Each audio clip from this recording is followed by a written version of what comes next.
ನಂಜನಗೂಡು ನಗರದ ಯಾತ್ರಿ ಭವನದಲ್ಲಿ ಭಾರತೀಯ ಜನತಾ ಪಾರ್ಟಿ ವತಿಯಿಂದ ಮತದಾರರ ಪಟ್ಟಿ ಪರಿಷ್ಕರಣೆ ಮತ್ತು BLA 2 ಕಾರ್ಯಾಗಾರವನ್ನು ಉದ್ಘಾಟಿಸಿ ಮಾತನಾಡಿದ ಅವರು, ಪ್ರತಿ ಬೂತ್ನಲ್ಲಿ ಎಲ್ಲರೂ ಶ್ರಮಿಸಬೇಕು.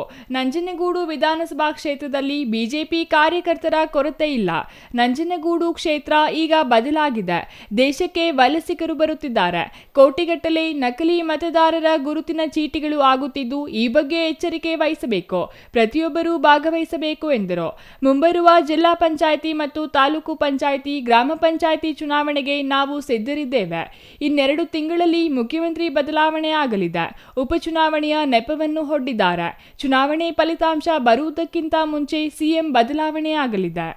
ಮರಗಳ ಮಾರಣ ಹೋಮ ನಡೆದಿರುವುದು ವರುಣ ಕ್ಷೇತ್ರದಲ್ಲಿ. ನಾವು ಶಾಸಕರಾಗಿದ್ದ ಸಂದರ್ಭದಲ್ಲಿ ರಸ್ತೆ ಡಾಂಬರೀಕರಣ ಮಾಡುವ ವೇಳೆಯಲ್ಲಿಯೂ ಮರಗಳನ್ನು ತೆರವುಗೊಳಿಸಿಲ್ಲ. ಒಂದು ಮರವನ್ನು ಬೆಳೆಸಲು 30 ವರ್ಷ ಸಮಯ ಬೇಕು. ಆದರೆ ಕಡಿಯಲು 1 ಗಂಟೆ ಸಾಕು. ಮರಗಳನ್ನು ಕಟಾವು ಮಾಡಿರುವ ಕಿಡಿಗೇಡಿಗಳಿಗೆ ಕಠಿಣ ಕ್ರಮ ಕೈಗೊಳ್ಳಬೇಕು ಎಂದರು.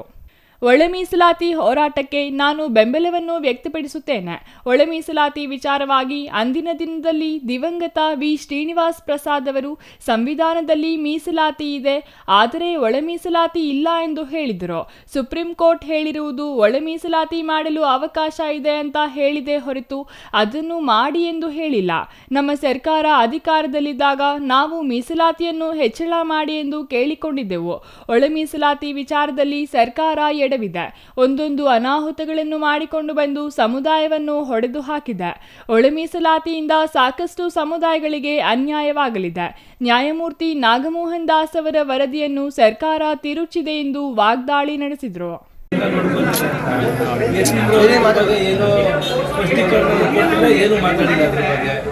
ಮಾಧ್ಯಮದ ಮುಖಾಂತರ ನನಗೆ ವಿಷಯ ಗೊತ್ತಾಗಿದೆ. ಮಾಧ್ಯಮದ ಮುಖಾಂತರ ಗೊತ್ತಾದ್ಮೇಲೆ ನನಗೇನು ಅಂತಂದ್ರೆ, ಪರಿಸರದ ವಿಚಾರದಲ್ಲಿ ಮರ ಮತ್ತೊಂದು ಕಡಿಯಕ್ಕೆ ಹೋಗ್ಬಾರ್ದು. ನಾನು ಒಬ್ಬ ಶಾಸಕನಾದ ಸಂದರ್ಭದಲ್ಲಿ ಎಷ್ಟೋ ಕೆಲಸ ನಾನೇ ನಿಲ್ಲಿಸ್ಬಿಟ್ಟಿದ್ದೀನಿ. ಊರವ್ರು ಕೇಳ್ಕೊಂಡ್ರು ನಾನು ನಿಲ್ಲಿಸ್ಬಿಟ್ಟಿದ್ದೀನಿ. ಮರ ಕಡಿಬೇಕು, ನಾವು ರಸ್ತೆ ಮಾಡಬೇಕು. ನಾನು ಕಡಿಯಕ್ಕೆ ಬಿಡಲಿಲ್ಲ. ರಸ್ತೆ ಬೇಕಾದ್ರೆ ಹೆಂಗಾರ ಡೊಂಕಗಾರ ಹೋಗ್ಲಿ, ಹೆಂಗಾರ ಹೋಗ್ಲಿ, ನಾನು ಮರ ಕಡಿಯಲ್ಲ ಅಂತಂದ್ರೆ ಸುಮಾರು ಕಡೆ ಕೆಲಸಗಳನ್ನ ನಿಲ್ಸ್ಬಿಟ್ಟಿದ್ದೆ. ನಾನು ಒಂದು ಮರ ಬೆಳೆಯೋಕ್ಕೆ ಏನೋ ಒಂದು 6 ತಿಂಗಳು ಬೇಕಾ? ಇಲ್ಲ, 20-30 ವರ್ಷ ಬೇಕು. ಕಡಿಯೋದೇನೋ ಒಂದು ಗಂಟೆಯಲ್ಲಿ ಕಡ್ದು ಬಿಡ್ತೀರಾ.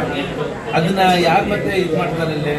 ಇವತ್ತು ಈ ನ್ಯಾಷನಲ್ ಹೈವೇ ಮಾಡ್ಬೇಕಾದ್ರೆ 1000 ಮರಗಳು ಕಡ್ಬೇಕು.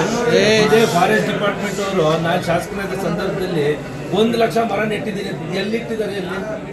Kumar, CTV news, Nanjangud.